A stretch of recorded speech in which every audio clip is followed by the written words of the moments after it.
What's up, guys? Another episode of Matt and I Say Some Shit. Say some shit. Say some shit today. As always, we're going to start off with shit that Oz tells you to do. Can we get a weekly review? Because I like going through the weekly We got a review. recap. So, all right. So we've got edging. It's always my favorite one. Edging. Control yourselves. Control yourself, man. So I was enjoying the other night. Let's put it that way. Enjoying something. And so it was like forced edging, not because because I wanted to. Not because I wanted to, because it was the matter of how do I say this? The matter of getting fucked, whether with the hand, the mouth, the pussy. Oh my god! It all started changing up a little bit. So I get to a point, and I'm like, oh boy, and then so much. I'm like, God damn. Oh my god! I was in a trance. I literally was like a 40-minute trance, and I was like, Okay, now, do you feel like you can reach these interesting states of mind through edging? I feel like I can. Dude, I reach these like crescendos of just pure full body, just. I couldn't. I literally so. It started in the shower, and I literally, even though I was there for a while, I could not, like, move for a second. Shower into the bed, and I was just fucking mush. I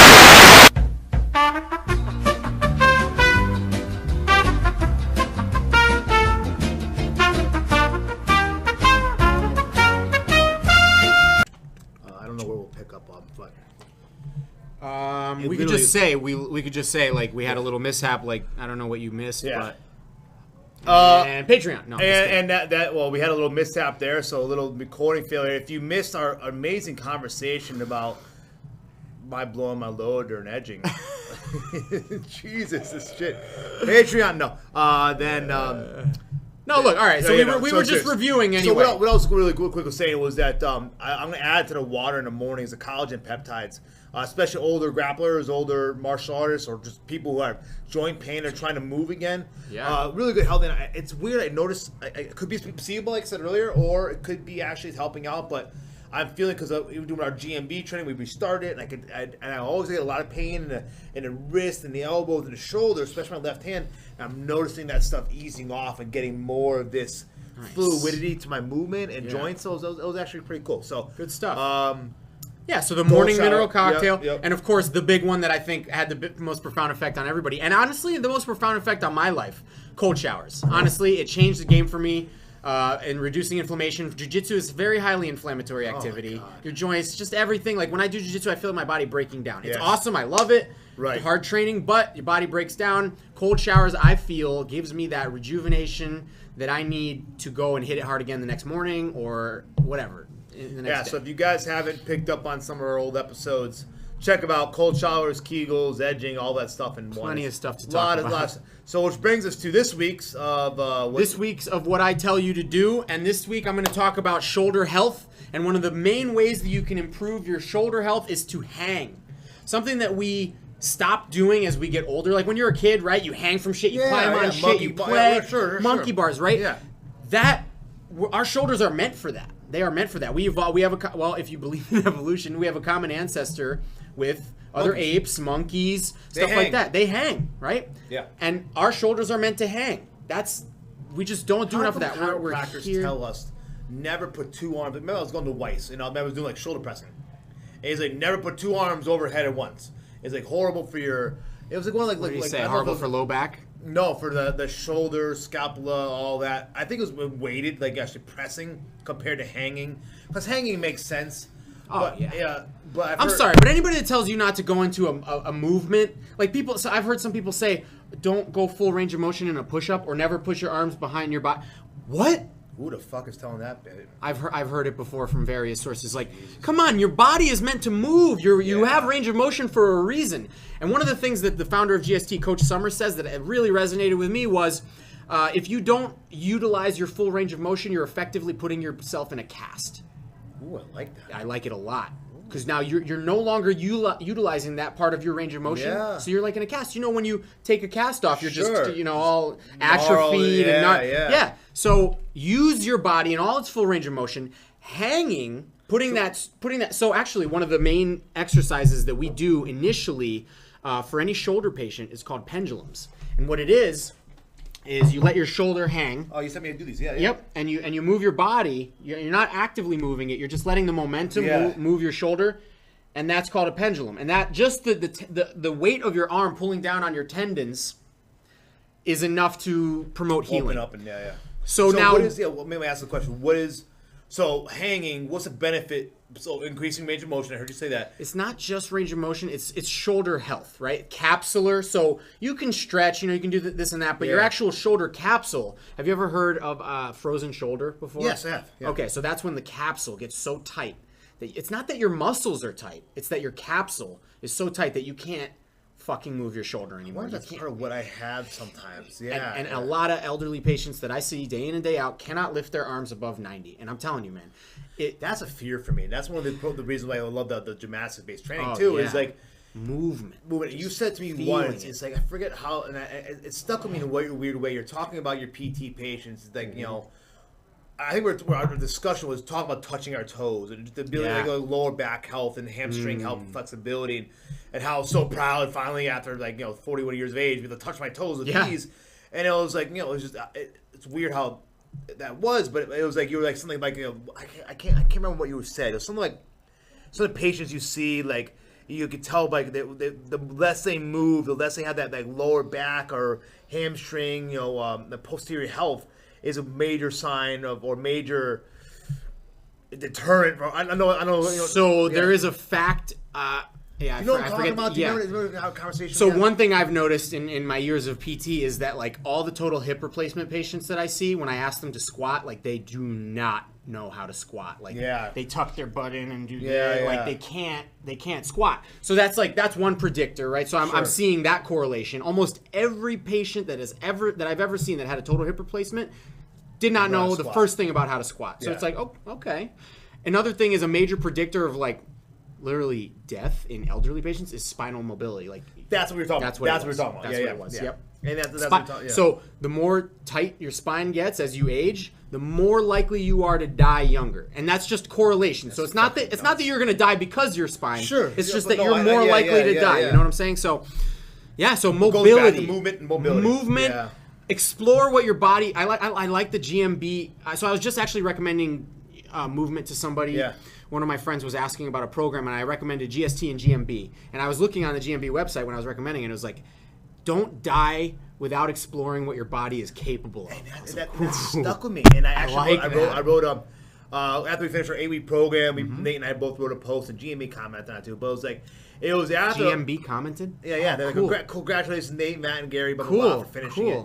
But what I said in it, which I thought about when I said it, I was like, what cool shit can I do with my body now? You know what I mean? It's like I've explored the weight training to the umpteenth degree. Absolutely. And now it's like, well, how can I just the handstand? It sounds so simplistic, but they got what me at 242 pounds, just weighing myself and actually having a possibility of doing a handstand, just from just jumping onto a hand, it means that's cool. Amazing. That's so cool. It's just cool. It's so cool. It's a new skill. It's just playing with your body. Yeah. So this is something we lose as we age. Turn this into the GSC GMB podcast. We should. All right. Hey, fuck it. Hey, we'll talk about it as long as we want, right? But no, it's fun. It goes into shoulder health. Yeah. So I go to the playground sometimes with Jaden, and I watch the adults. They're all standing on the side, kind of smiling. I'm in there fucking with the kids. I'm like, shit, you better catch up with me. On the monkey bars, cool. Trying to hang from one arm. And the it's milfs hard. Are probably looking at you. Oh, you thirsty.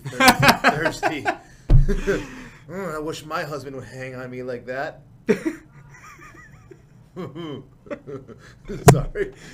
No comment. All right. My wife might be listening. No comment. Oh man, we're not talking about him. No, not me. No. But anyways, hang from shit. Yeah. It heals the shoulder.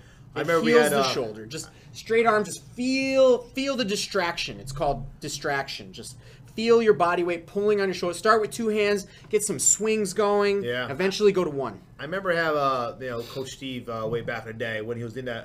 He's a movement guy too. He was right. He was and I it's kind of funny. I think about it every now and then because if it wasn't sometimes for his approach to some things, he wasn't unknowledgeable, right? Oh, it was just sometimes the approach which always rubs me the wrong way. Sure. But we talked because back then I was having huge shoulder problems too. That's when I actually went to his doctor, UConn Health doctor. It's like, yes, you have a torn rotator cuff and a torn labrum, and you need surgery, blah blah blah.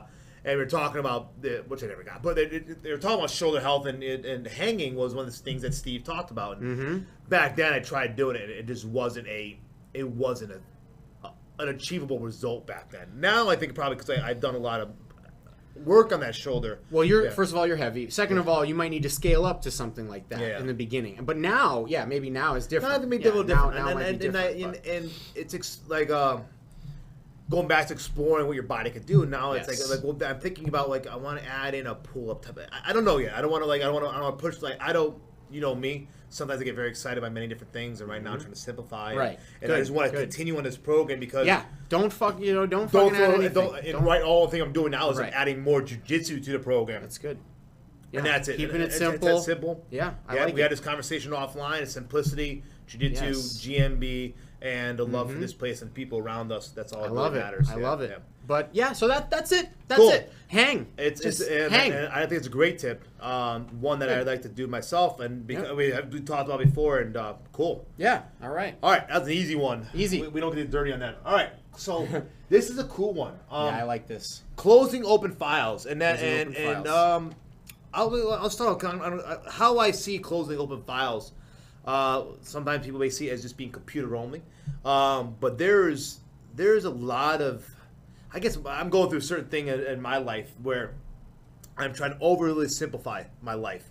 I guess you could say minimalistic approach to things, and the idea of decluttering, finishing things, putting things away, getting shit off my plate because I have to-do lists, and the idea, we were talking about earlier, you were using an app called Habitica, right? Yep. And that we could turn. And we'll talk about that for sure. But the idea, you said one thing that stuck with me, which is true because I do it too. I use Evernote, and when I make my notes to-dos, I use a little check mark next to it, right? And there's a very clean, satisfaction feeling check mark. Yep. And it's a running list, and I can kind of look back at it and see. So yes. For me, the quality of closing files is decluttering. I went through this office recently. I went through my computer recently. I went through my old house recently of just getting shit purging, and putting a close to things. Okay, that's done. I don't need to worry about it anymore. And that's such a powerful, unique feeling. Beyond powerful. And I wonder why. I guess I'm guilty of it too, because I've been the guy who tries and it's to my not the fault. I get very excited by many different things, right? Projects, work, especially. So you might open up a lot of files, right? I open up a lot of files, and then it's easy to do. Let's talk about the EDC bracelets I do, right? They're over there. Yeah, it's a horrible open file, right? Because there's still purchases, there's still things going on. We're trying to figure out, and it's just I want it done with. I don't want to think about it. I want to be completed, and it's very tough to And in my old past, being man, I want to do all these different things, be part of all this different stuff. I can do this, I can do this, I can do this, I can do this, this. And my idea of being a doer, I'm I want to do this shit. But what ends up happening is that you clutter your mind, clutter your fucking to-do list, and that you don't, at the end of the day, you really don't get anything done. It feels like you are, though. And it feels like when you open up all these files and say yes to all these things, it feels like you're doing. And now's the thing, I was doing so much, you know me, I'll put in 70 hours a week, and then I'll look back, I'm well, I did it's just in that vein, though, there's this amazing book called The Pumpkin Plan, by an author named Mike Michalowicz, who wrote a few books for entrepreneurship based. And the idea is these giant pumpkin farmers. Side note, we should probably create a book list for people. Oh, yeah, that's a great idea. That's really good because I read more fiction than you do, but the fiction I read is design. I read specific fiction that is that I know sci-fi, but also very modern. Take a flip of reality, but it's always very scientific in approach, which I love. But you read a lot of I don't want to say personal development. There we go. Is really what it is. So this one particular author wrote this book called The Pumpkin Plan, and the whole idea is it's based off of pumpkin farmers, right? There's these farmers that farm the giant pumpkins that you see at like a state fair type of shit. Like there's an art to that, right? I can imagine, it starts with obviously the right seed. Yep. And he makes a parallel to the right product or the right business, okay? But then from there, what you have to do is meticulously chop away all the vines that are not looking like they're going to be the healthiest vines. So the pumpkin vines. So because all the nutrients are going to go to all these other pumpkins. What you want is chop away all this shit so that all the nutrients from that plant go all to that one fucking pumpkin. What a great analogy. It's very powerful. So you look at that, and that's what ends up with these giant pumpkins. Yeah. So if you take that and apply that to a business, I love that. Where you're like, it's really cool. I love the nutrient thing and chopping away. And same with your focus and your energy, right? You're sending it all these different directions. Focus it in on this one pumpkin and let that pumpkin grow. Yeah. It's really cool. So that's just one aspect of closing opening files. But like as far as just not to just name books off, but I haven't even read this guy. But Jordan Peterson, I'm sure you've heard of him. We've talked about him. So he talks about that. He's like, if you want to change the world, clean your room first. So like. That's huge. It's funny though. That's huge. It's something that I've been doing. I've always been a fairly clean guy, but I had an ex-wife who was always like insanely, it was like crazy. Mm-hmm. But now being like kind of like I enjoy the idea of cleaning. It's therapeutic. I clean this room, this office. It looks way better. I all the time. Yeah. And it's weird. Like, but I come in now. I'm like I go through this weird almost. I don't even know, like, trance behavior. I'm just like, no, everything must be clean. Then I look good.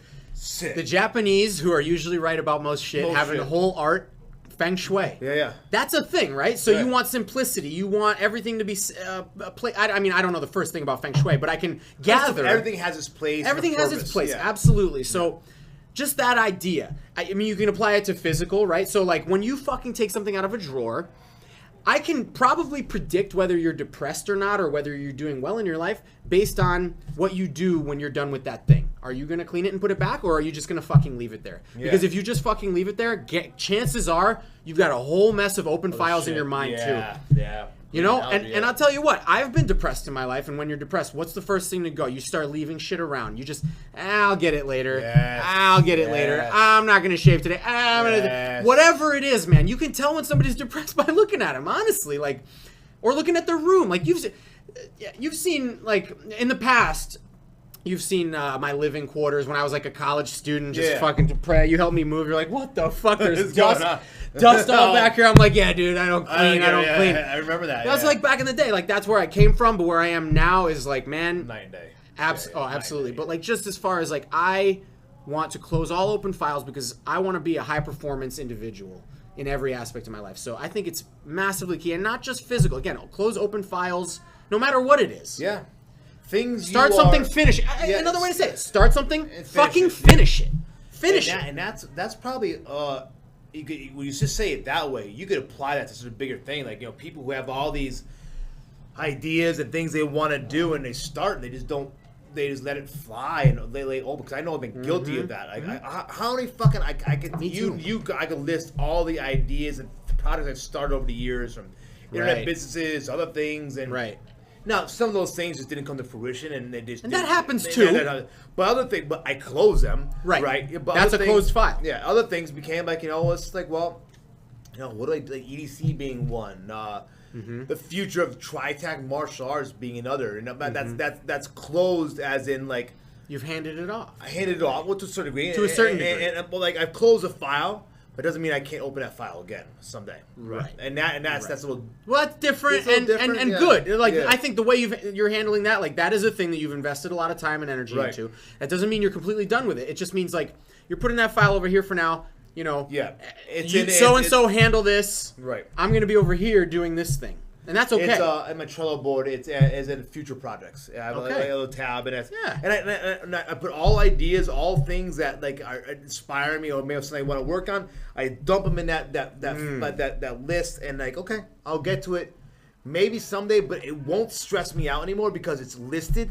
This is a little different, but it's listed for me. It's in a place. It's like not important. It's not the pressing thing. Like right now, my main to-dos and I think the key is having a place for that type of stuff, right? Yeah. So like that helped me a lot. Yeah. Everything has to have a place, even if it's not a physical thing. It's got to have a place. Like Trello, like there's apps for that shit. Sure, and I love that stuff. So Trello's a great one. So you have a list of things that you are going to get to, but you cannot touch right now. Yes.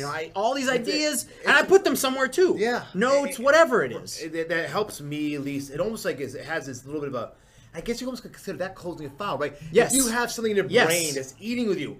And for me, sometimes the act of writing, like we were talking about going to dojo versus street Tuesday class, which I'm still going to do. Mm-hmm. But it was an idea that was eating it and plugging away. You had to get it out on paper or on computer. Like, okay, good. Yes. I have something now. Dude, that's a whole other topic too. Because, so the brain, this is this great quote I heard. The brain is great for having ideas. It's not great for holding them. Yeah. So get it out, put it somewhere, have a place for this stuff, whether it's Trello or Evernote. Both of my two main. Yeah, I use those as well. So wherever it might be, even if it's just the regular note file app on your iPhone or your app, whatever it is, it doesn't matter. You could be a hand. Have a place for your ideas, and just that you can go. Like, you know what? I don't need to sit here and remember all these ideas. Like they can come out. They have to come out, and that's when you feel ideas. Like, oh, okay, it's somewhere. Have it somewhere. I can come back to it. I don't need to do it right now, and I don't have the time or energy to do it right now. But it is somewhere. Powerful. It's I find it very powerful. It's beyond powerful. I can't. There's something like, because I typically get high before I go to bed, and I, from my past, I notice when I sleep well, is when I almost dream like, oh, what could I do? I let my brain just kind of wander a little bit on these ideas and these things and these, and I don't try because I try to focus on those positive things or things that make me excited, right? And dojo versus street makes me excited, and this place. So I try to focus on those things and let then the weed and the whatever and my let your mind go. Let it go, and then all of a sudden I'm like, oh, I have to grab my phone. I'm like, oh, it's such a great fucking idea. Dude, I can't tell you how many nights where I'm like falling asleep and I'm like, oh, that's a great. I can't let that go till morning. I gotta pick up my phone, write that down. Boom. Okay, back to sleep. The worst thing is, like, what are you doing? You're high as fuck, and it keeps coming. And I just have to start writing. That's sometimes I've woken up in the morning and been like. What is this idea? Like, you're an idiot. Delete. It seems amazing. Yeah, you're like, I have figured out the universe, and it's on this note, and in the morning I'm gonna bring it home. Then you're like, that wasn't that profound. And like, or I feel like, well, I've kind of thought about, I'm kind of doing it already. Why am I? Well, you know what? Let it flow anyway. Yeah. But, and I can't tell you how many nights. I almost call them like little manic episodes where like my mind won't stop. Like I almost can't fall asleep. Not to the degree. Yeah, I know you have that. I have insomnia problems. Yeah, but like it'll happen like probably once in a while, once every 2 weeks. My mind won't stop, and I will I'll try to be sleeping, but I'll be like, oh, I have this idea. I'll fucking write it down. Well, it's funny. And then I'll try to sleep, but I can't. Right. It's just manic. It's just. That's when I think when those things typically happen to me, it's typically a positive thing. So I sleep well after I write them down. I like it, but I'm like too excited. And then I can't sleep, and then the next day kind of sucks sometimes. Right. That's my problem. I get that. Yeah. But talking about sleep, though, the closing the files for sleep is actually a very relieving thing that I've noticed. Let's say there are the sleepless nights I've had of late have been more because I have to deal with something in the morning or that day that I can't stop running through my head. There's no way to close that file until the morning. But I tend to run. I don't want to say militaristic my brain or pessimistic. Like I'll run through every single scenario that could possibly happen through anything. Yeah, which is it's an insane thing because sometimes you just don't fucking stop. That drives me. I just can't defocus. But the art of when I finish that top, whether it be a discussion with someone, whether it be a meeting, whether it be a task I have to do, whether it be a training, I don't know what it is. But once that session is done, once that thing is done with, then it's like, it's fucking sleep. Right. And it's such a relief. That's why it's like when there's like a big thing coming up or especially for me, it's like a competition. Right? Yeah, of course. When there's a big competition, I can't think of anything else, which is why I almost... All people ask me all the time, when is your next competition?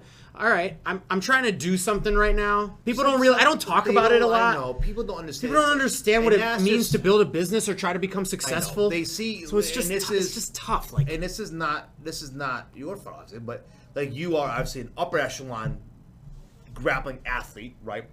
but you're also upper echelon intelligence and a person who does things. So they only see sometimes the limited picture of Oz, which is the big person who beats the shit out of him on the map. Right. Who goes to the top casinos and thousands of people watching and beats the shit out of people on there too, and has fought at high level MMA, and so they only see the smidge of what you really are, and unless they choose to get to know you better and ask you, but most of the time they're just looking for like they want a celebrity to follow behind. They want a teammate who they know. They want to say, hey, I train with Oz and look at him. He's part of my and I support him. I love him, which they do. It comes from love, but they really sometimes don't know. Like, agree. I don't want to say they fault you, but they're like, well, how come you're not doing this? And like, well, it's like, yes. Well, I've heard that many times. Like, why aren't you doing that? Totally. I get it. Like, people want to see. They think that, well, if I had abilities of Oz, I do that. Well, right. Right. Maybe not. And it, I have plenty I could say on that. It's essentially like it's on topic. Yeah, it's a whole other topic, and we should touch that on that someday. It's not a bad topic, because we have different aspects of ourselves. People, I feel that when I'm like, I'm building this thing, and I can't really convey what I'm doing to people, right? So they don't really understand. So they're like, "What do you mean? Like you don't want to compete? What do you mean? Right? I can't explain it to you because right now, if I were to compete, it would take all my energy away from what I'm doing. Right. And I can't help that. It's just what it is. The people probably say this. They're probably limited experience competing. And right. I since I've known you at 17 years old, you've been competing Kyokushin, jiu-jitsu, grappling, no-gi, MMA, jiu-jitsu. Right. So it's like, now you're like 14, 15 years of, how old are you now, 33, 32? I'm 32. Yeah. I started competing, well, honestly, 16, 17, 15. Okay, yeah.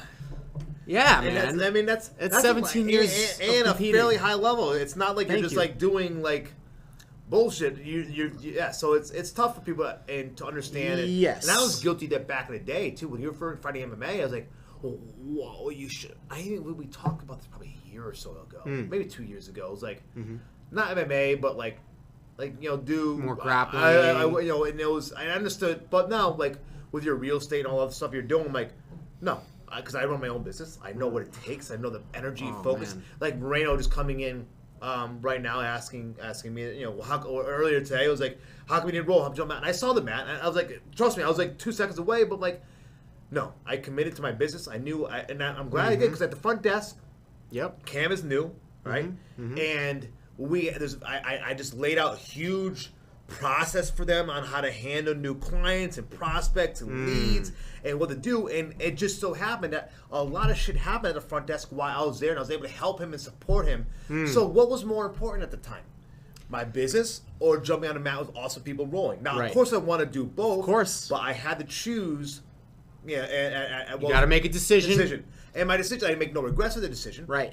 But but do I have to explain to Moreno or anybody? Hey, well, Moreno doesn't want to hear it. Yeah. Because Moreno only cares about the mat, and that's good. That's why he's here. And that's what I want him to. And I love that. I want him to shame me. I'm not going to tell Moreno, bro, I had to do the real estate thing, blah blah blah, because he's going to be like, yeah, okay, whatever. Right. Like, he doesn't want to hear that shit, and that's fine. That's why he's here, and we love him. Yeah. But you understand, right?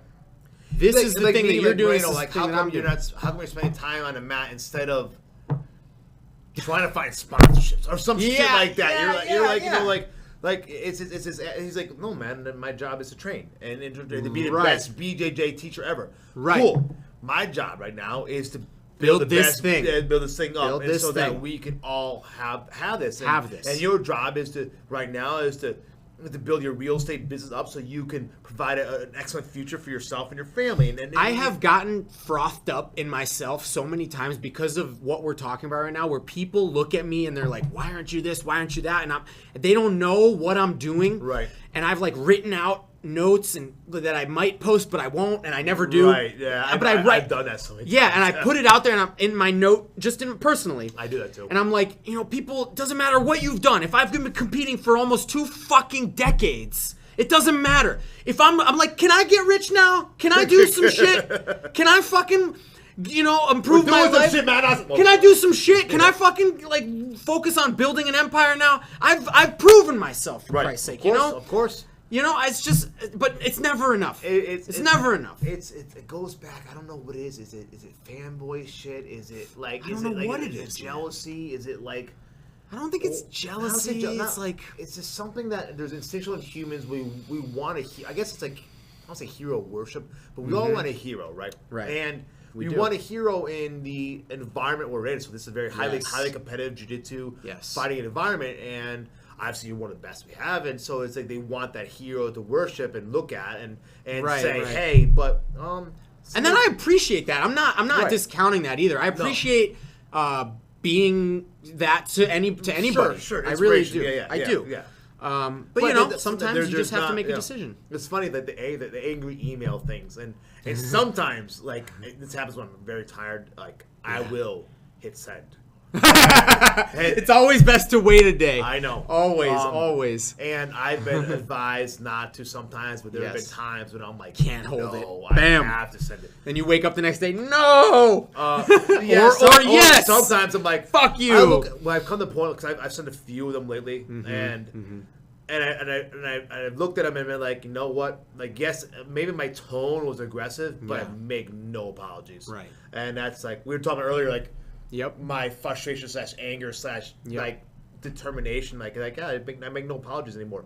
If I'm a person, if I hurt someone's feeling, I'm an asshole to you. Of course, I don't want to be that person. Right. But same time, don't get the fuck in my way. That's another weird thing. Right. So. Yeah. No. There's plenty to be said on that too. But it's like another topic too. I just it's always like so. I've written so when I wrote that out, like or when I write those out, I have the intention of putting it somewhere. Yeah. Public. But I never do. Yeah, I do. I never do. Because I'm just like, you know what? Yeah. And most of my stuff is private, and which actually will lead us. Ooh, that's true. That's actually perfect. Right into social media effects. Next topic: social media and its effects on our lives, its effects on people and relationships, and just everything. Oh man, there's so much I could say on this because I will tell you. And one I don't thing. want to be cliche in this topic either, and I don't think we're going. Social media effects. I will start. I just start this by saying, a few years ago, I was dude, I couldn't stay off of Facebook. I was just every day, just statuses and just whatever I thought. First of all, it's like this microphone to the world, right? Everybody gets to hear your innermost thoughts if you choose to put them out there, which many people do. Yeah. I will say, I was too far. It was so you know we will talk about this, the dopamine effect of likes, comments, and shares, right? Yes. So even the people who created social media have acknowledged publicly how toxic it is for our brains because it's like a little dopamine drip. Yeah. I see when I see people fishing for likes and shit like that is you just want your dopamine fix. Right. That's all I see now. It's a drug. It's a drug, 100%. Right. Acknowledge it as that and then use it in a healthy fashion. Right. I got to the point where it's completely toxic, which everything I do, I push it to the extreme, including that. And I also, honestly, to be fair, I came from a corner of the internet that was a little bit weird. Yeah. Different past, like, dark website. Not dark, but like just deep internet website shit. You were very very internet heavy. Yeah. And like just like in like internet communities where you could say whatever the fuck you wanted and people would like laugh, you know. Like, what place was that you used to go to all the time? I don't know. I almost don't even want to say it, but it's called Face the Jury, whatever. That's what it was. Yeah. It's called. So you know, there's just like internet communities out there, right, where you can get in and just say whatever the fuck, and it was almost like it predated social media, right? The forums. So forums, internet forums, dude. Yeah, all day, you know. Of course, I was one of the biggest martial arts ones absolutely. ever. Yeah. So when social media hit the scene, I was like, oh, great, because I had left Face the Jury behind. I was like, it's toxic, and it absolutely was. Right. And I'm like, okay, now I'm gonna treat this like my personal Face the Jury. No, it's bad. It's bad. Not good. Anyway, the effects are very toxic, I think, on the brain. We're constantly comparing ourselves to others. Absolutely, yeah. And we're not comparing ourselves to others in the healthy way. We're comparing ourselves to so you know what they say? Their highlight reel. Yeah. So like you see your background footage, your life, and you only see their highlight reel because they're only posting the best. What they want, the one they want to show, and that. Well, go ahead, continue. Yeah, no, but that's the concept, right? So you're and if you allow that, well, it depends on how you look at it. But if you get on there and you're always seeing that, and maybe you're not doing well, or maybe whatever, maybe you're not there yet, maybe you're struggling. that is harmful. Hard to take. And it's hard. Yeah. And it's hard. And it's like, it fucking, and so there's that aspect of it. And then there's the aspect of just posting and we all know someone, we all know people who are like this that just post and they post for the likes and the comments and the shares. And it's all, I mean, honestly, at its very core, social media is completely narcissistic. But what's crazy though is our right now, our culture really feeds into that. Like it's insane. Social media and culture are intermingled completely. It's like I remember I haven't watched the news in probably over a year now, but I remember waking up to today's show every morning, and they'd have segments just on what people are doing on social media. What people are posting on Twitter.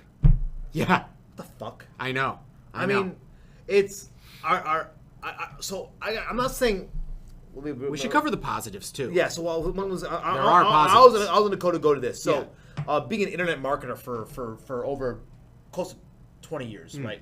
And before social media and now Facebook and Instagram and all other shit, I've learned that social media is a valuable tool because our society does use it, right? Mm-hmm. And you cannot ignore that the power, because there are so many people out there who use social media on a daily, and not saying we don't, like.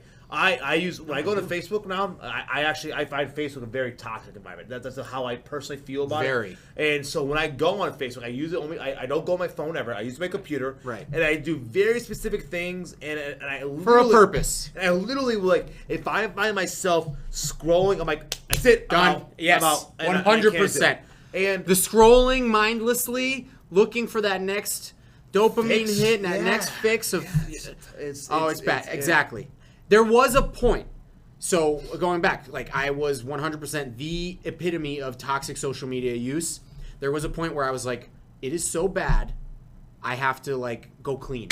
Yeah. So I went clean. I remember that. Yeah. I was like, that was it. I went clean. Yeah. And now, it's like the alcoholic who quit drinking and can come in for a drink every now and again. Yeah. That's what I do now, and I'm so thankful that I divorced myself from that shit because. It was very toxic, and now I can jump on there here and there. I use it for my business just like you do. Yeah, we have to. You cannot, and that's the only way. So this podcast, actually, this video blog podcast, is probably a better representation of who we are as a people than what we would actually put on social media. On social media, I put on very business-oriented things. I choose pictures, images, etc. that help. I don't want to say Matt Breyers as a brand, but if people are looking at me, whether you look at a school, instructor, TriTech, whatever, you're gonna find me, and I make my shit mostly public. I don't allow other people to post on my timeline, but you could actually look at my whole profile publicly, and because I know it's an extension of my business personality. Am I having the more public you are, the more public your business is. It all relates. And I have the only time I actually use social media and Facebook is pure business related. Yes. Thing. Now Instagram, I'll tell you, I like Instagram a lot because for me it becomes I find it extremely creative. So if you look at my Instagram feed right now, it's a combination of jiu-jitsu, amazing drone photography, and freestyle way people explore the environment, and van shit. It's very tailored, and it's only things that inspire me. The only things that spawn creativity and it increases conversation. So I am loving that because I find I'm able. I see something I'm inspired by, and there is I'll comment and engage because I want to show my love and support for someone who's done something great and interesting. Right. I guess it's but Facebook to me is still, I'll go on that thing. I'm like. I couldn't agree more. Facebook just feels, the second I log on or get on, it just feels like this toxic environment where everybody is just shouting into the wind. Contributing to the noise. Either look at me, which is mostly what you see, or talking about some political bullshit, whatever the fuck nonsense. Now, Instagram. As far as if you hop on Instagram and you start scrolling, it's the same toxicity. Let's acknowledge that. I get that. But I agree with you 100%. It's creative. It's beautiful. It's picture based, right? It's less conversational, right? Which I approve of. I think it's better that it's less conversational. It's more just, here I am. This is what I'm up to right now. Here's an artsy way to express that. I think it's more expression based. It's expression, I think the which people I appreciate. Follow, now, no offense to some of the people who we know, I generally don't follow a lot of our friends, and they may follow me, but I generally follow very inspirational specific pages to your interests, right? Absolutely, absolutely. Like whether it's jiu-jitsu or whatever your interests may be at any given time. Like, yes, I want to feed my brain that, and I also still have I still feel the need. Like there's maybe it's an internal clock that happens. After a few scrolls down, I'm just like, you know what? I'm done. And I just have to put it away. I don't like it. Now YouTube, I'm a huge fan of YouTube because I think YouTube is probably I don't know, almost consider it social media. I consider it almost modern TV. Yeah. Because I go to YouTube for a specific thing, leg drag passes.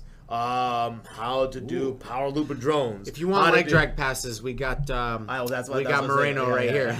Well, I've been picking his brain on that. It's a lot of fun. I'm not a leg drag guy. Just an aside, I'm not a leg drag guy, but he's like you're smash cut pass. I am, but he's like making everybody here like leg drag people. You know what I mean? Because that's just such an amazing game. It's unique. It's so. He was doing this shit like yesterday. We were doing like essentially a tripod sweep from Del Hiva, then reverse Del Hiva. It was a really cool, creative thing. I asked a lot of questions. I love. It was like there's only very few people in that class, but we're fun. I get to ask. It's almost like a private lesson and picking his brain. And he was very, you could tell, appreciative of someone talking. And so we're talking about some of his passing and things, and he was just doing all this back step stuff, weird stuff. I'm like, man, it was like it's so simplistic. How come? No, I love the ones where it's so stupid simple. We were like, how come I didn't thought about that? Yeah, and those are my favorite. I love those. Yeah. Oh, absolutely.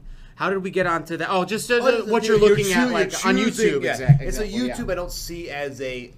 It can be.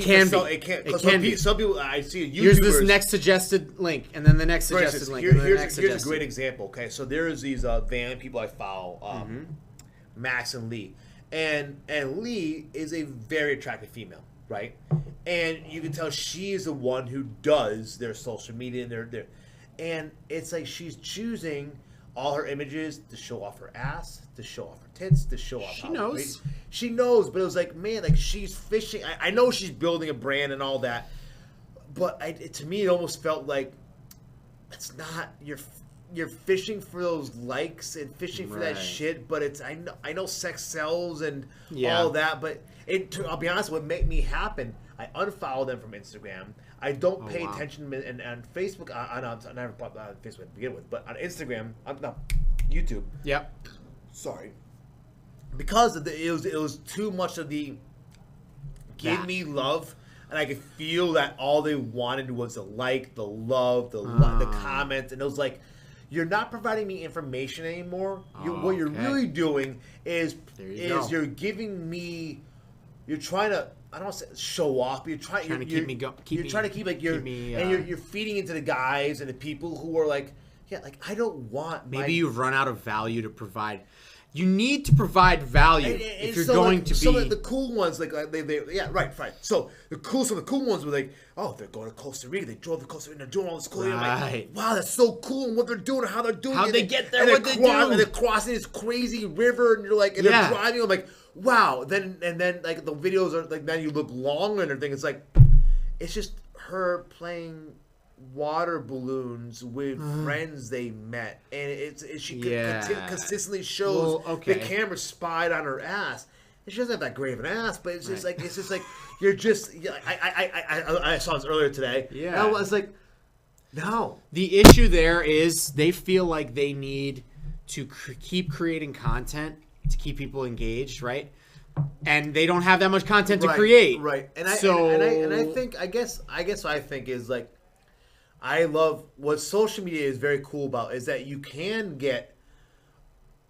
It goes to Aubrey Marcus for some reason. Like you can connect or see an insight or doorway or window into someone who you may have looked at from the outside, whether you read a book or whatever, you know who on it or that, and you get a real true picture of who they are, and they're being real about it. Yes. They're not trying to like again. They think this podcast is is as real as it fucking no gets. bullshit about what we do, right? And so you either like it or you don't. And I don't give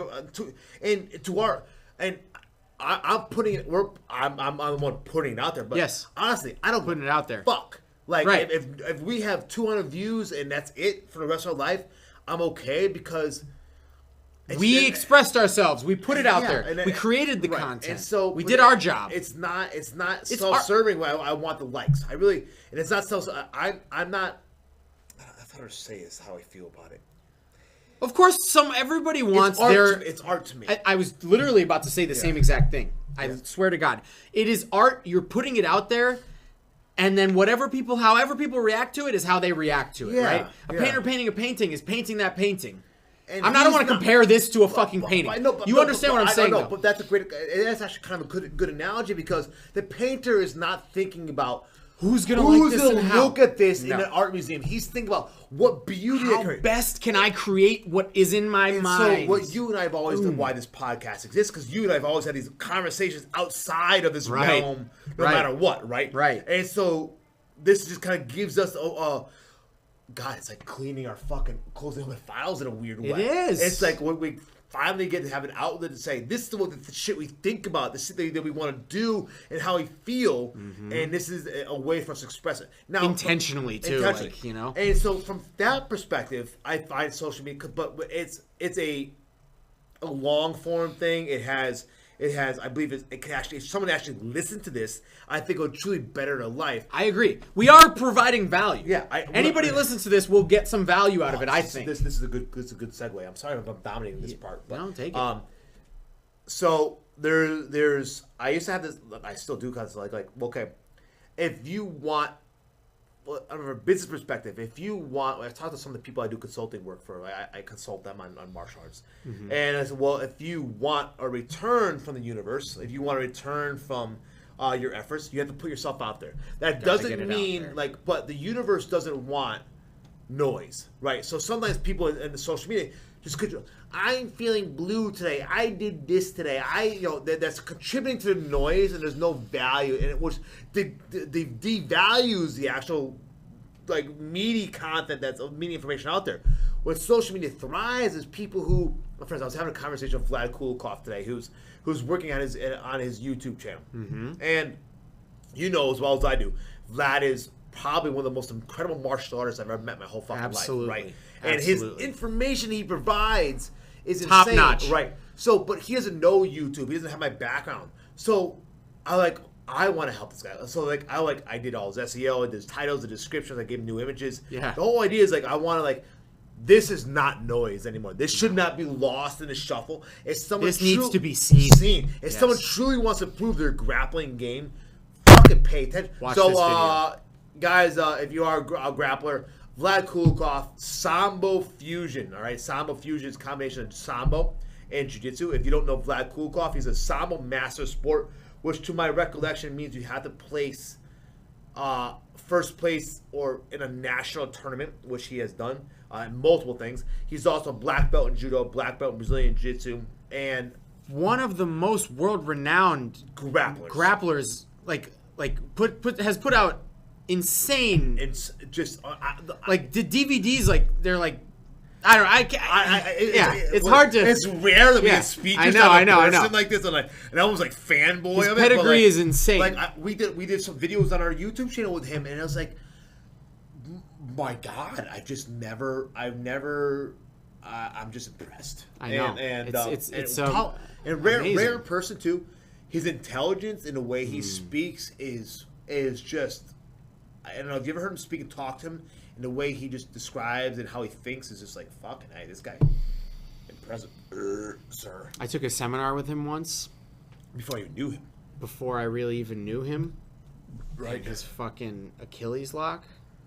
Dude. That to this day. He didn't even crank it. I was just like, oh my God. So, obviously Sambo. We did a thing with him and at Sean's place. And we were talking about how they train, so my fist and chest right now, I refuse all my students, everything else.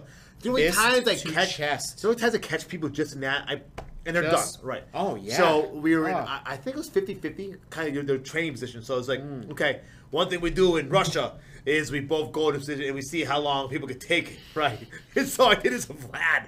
I don't think it's on video. Oh, my God. And it was like, and we started going back, like, fuck. And he's just got that. Because it's so much Achilles. It's almost like not even like working on the foot sometimes. It's just Achilles. It's so sharp. And that's what, whether he said it to me or not, but this is what I took from it. It's like the blades. You got the blade. Yeah, absolutely. And that is a concept that has just stuck with me for fucking. Well, actually, that concept stuck. My footlocks are I believe they're not Craig Jones. They're good though. But I have high confidence in my footlocks. That same concept. Took a seminar at Palladino's school with Sambo Steve, who trained Riley Bodicombe. Yeah. Very similar concepts, very similar ideas as far as the blade and just all that. I mean, there was so much. I won't even go into what we talked about. But that blade. I was whatever other topics like that. Say it. Well, I was thinking like maybe why not? I don't want to. I'm not saying. I was like going through stuff today. It's like, why don't we have some influence of Vlad here on a permanent basis? I didn't know what that was yet. I would love that. Does that mean, like, what does that mean? Look at Palladino, right? Mike Palladino. Yeah. Always been an excellent grappler, a phenomenal grappler, a phenomenal human being. Hey, if you ever watch this, Mike, love you. But when he started doing... guys, you don't know what Mike Palladino, Evolution BJJ out of... You've probably seen him on YouTube because he's a tremendous grappler and a tremendous internet presence. He knows how to market. Mike Palladino. And he's a Soul Fighters black belt, and we love him. We love training with him. What an amazing incredible grappler. But like when he started training with Vlad is when his footlock game just reached absolute new heights. Yeah. So, hey, the proof is in the pudding. Proof in the pudding. Proof's in the pudding. I did one video series at Long Day with Vlad, and that one day completely changed my footlock. I bet. What can you say? Well, fuck. Say. We train with some incredible people. We do. We should truly talk more about some of that shit in the future, like because probably most of those people are the people who actually watch us are probably the grappler-based people. Yeah. And we should definitely have some of these people on, like fucking a Moreno, perhaps. All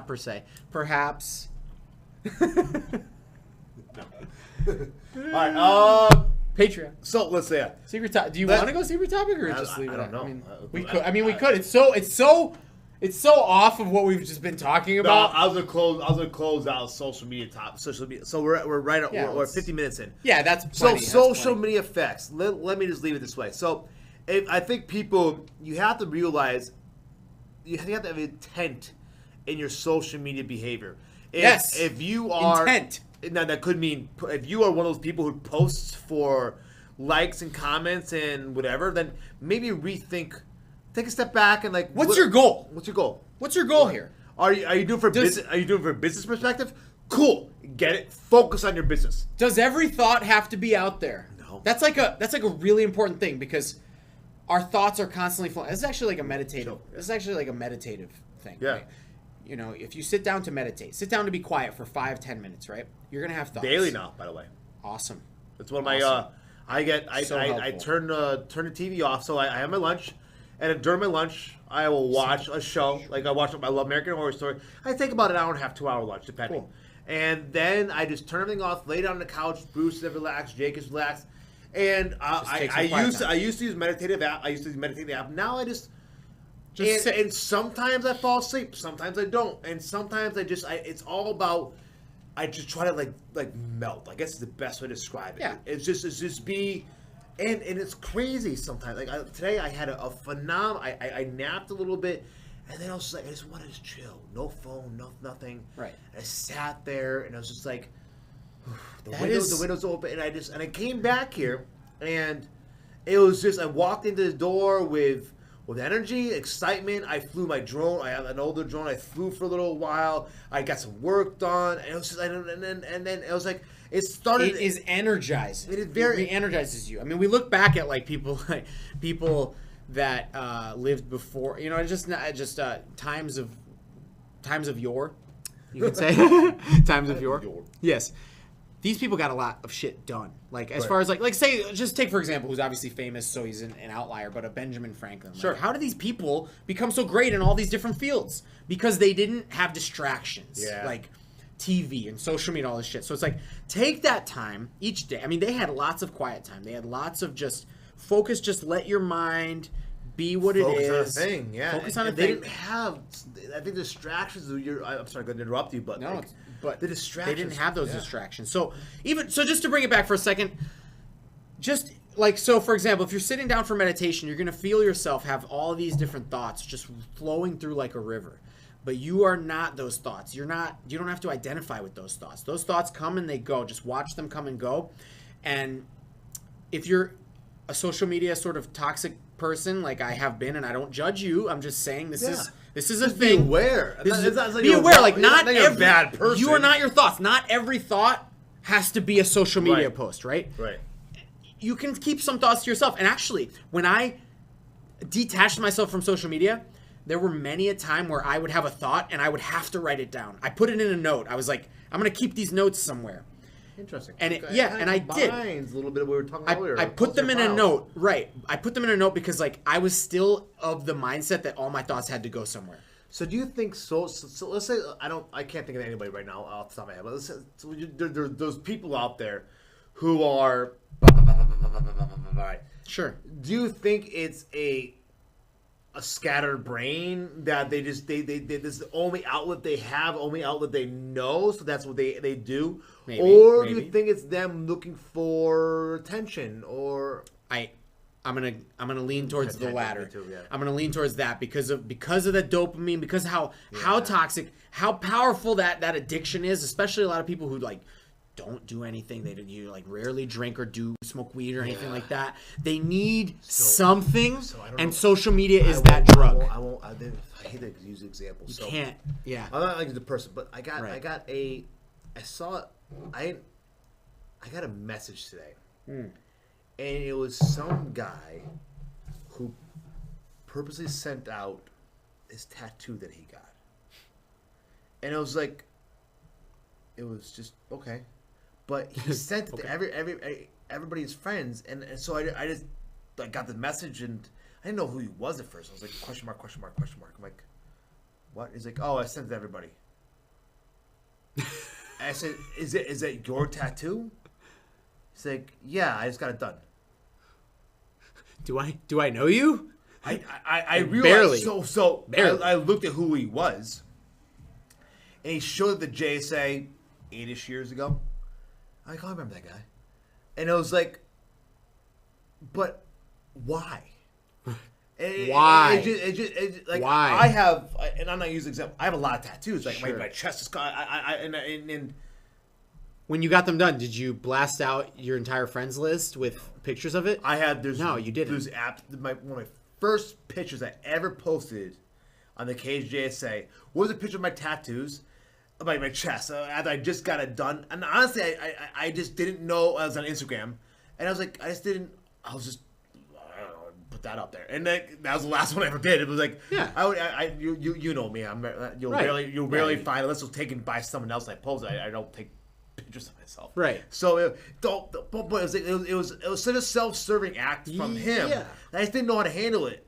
And I just, I was like, okay. You gotta ignore it. It comes back to narcissism. Yeah. Honestly, like we all, like if you hop on Facebook and look at most of the posts, it's self-serving. Noise. It's noise. It's narcissism. It's look at me, look at me, look at me. Which, okay, like, all right, I get it. Like, people want to be noticed. People at their very core, they want to be loved. They want to be noticed. They want attention. Sure, I get it. Yeah, we are social creatures, and that's why social media is so powerful. Of course. What's the worst thing you can do to humans? Isolate them, right? Oh, yeah. That is what you do to the worst people. Right. You isolate them, and they go insane. Right. They can't deal. So I get it. Social media is the of that, but. There has absolutely. To be edge a little bit, motherfuckers. Control yourselves. All right, social media edging. Right there. We'll leave it there, man. We don't have to do the secret topic. Secret topic, no. Okay. We're gonna keep saying that there's a secret topic, and we're gonna keep not doing it. We wrote the M last time. Closing files. Closing open files. All right, Good guys. Times every time. Yeah. So we're right under an hour. All right. Good stuff. As always, guys, thank you for hanging out. The maybe under 100 people watch this. But we don't want to give a fuck. And doesn't matter. We continue every other week. We'll be doing this. And we put it out though, like we have enough content to put out. So they're now on. So you can find us on the YouTube. They're always there. Nice. You also find the audio-only files on SoundCloud, and I put them out there. But I actually have to probably do a little more. I gotta do I honestly pay for a membership, so I think they get titled, do all of then whatever shit. All right. But it's there, and maybe someday we'll put. All honesty, right now, we all care is that they're on YouTube. They're for people there. If you listen to them, you can watch them. And there's always Patreon for the extra shit. Patreon. If you guys want to hear some really dirty shit. Yeah, the weird shit that we talk about. Yeah. Really. If you don't think this is weird enough, then there's weirder shit on Patreon. Oh my god. I'm just gonna say it. I always say don't want to, and that's a little more approval only basis. Approval only basis for because sure. Sometimes we say things we shouldn't say. We really shouldn't say. But then we say them anyway. But they go on Patreon. And no one subscribes to Patreon right now. So Not okay. yet. Not yet. There will be. There will be someday. There will be. That one guy is like, yo, what the fuck are they saying? Here's the thing, though. We are offering value to the world. All right. All right. Before we fucking cut this out, there's actually a great example. Like, I just bought a guitar, right? I've been playing ukulele for a long time. Beautiful, by the way. Thank you. It's a beautiful guitar. I've been playing ukulele for years. I used to play guitar. I'm back to guitar now. And I bought this one. I found this website. I think it's called Justin Guitar. This dude put out. So actually, it's kind of funny. He relates it to like martial arts belts. So at white belt of guitar, you should know XYZ. And he creates this completely structured practice system, which is exactly what I needed. And so every day I know what I'm supposed to do, which is incredible. I love that. Dude, trust me. I love it too, because before I even bought the guitar, I was like, where am I going to go to learn? Boom, boom, boom. And there you go. It's such a... I love that thought process, because people don't take that. Like, you could buy... Okay.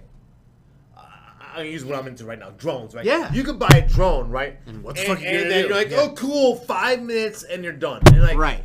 I was like, I couldn't do enough research beforehand because I wanted to know. It was okay, that's cool. And getting into it, so I respect that. I think it's great. And what too is up? We had an interview today for the new strength coach. Yes. Right? With this girl, Brittany. Yep. Her resume's on my desk. Right. Patreon. Patreon.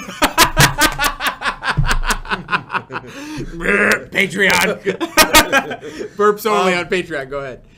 But she was talking about how she had worked with her other job and how they structured their strength and fitness, and it's like, they actually have different levels. And I've always thought about this, like, well, you're at this level, and you do this set of exercises. You're at that level, you do this set of exercises. You I'm like, how fucking I love that. Profound, and it makes so much sense. Yes. Because everybody walks in there and they want to do the squat. Let's just use this squat as a great example. I want to put a barbell on my back. I want to squat 315 pounds. Mm-hmm.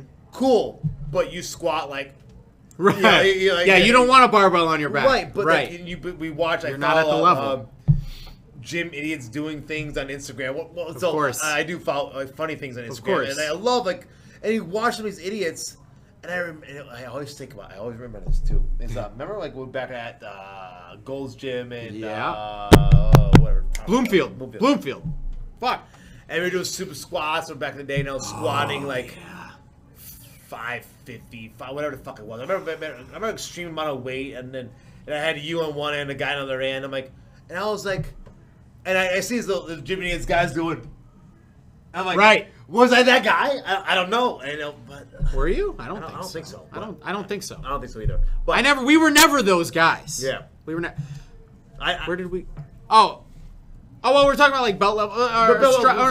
Yes. So it was just like, well, I like the idea of like systemized progression. Like like GMB, they give you like, for instance, I got two programs of GMBs. I got their elements and then their vitamin program. Right. The vitamin program Well, Elements is it's an 8-week. Very systemized. Systemized. You do this, you do this, you do this, and you do this. I love that. I love it. Love that. There's a true progression, yes. right? Yes. And assessments along the way, right? It's like, can you play this song? Can you do this? Right. If not, do you have to go back and do it again, right? If you can't do, well, not saying you go back and do it again, but you can. This is your weak area, right? Right. And what Vitamin I didn't like was like, here's a bunch of shit, play with it. Cool, right? But it doesn't give me the direction that I need, the structure that I need. What I wanted. Right. It was. You need the structure. I wanted to look at every day. What is my task? What I have to do?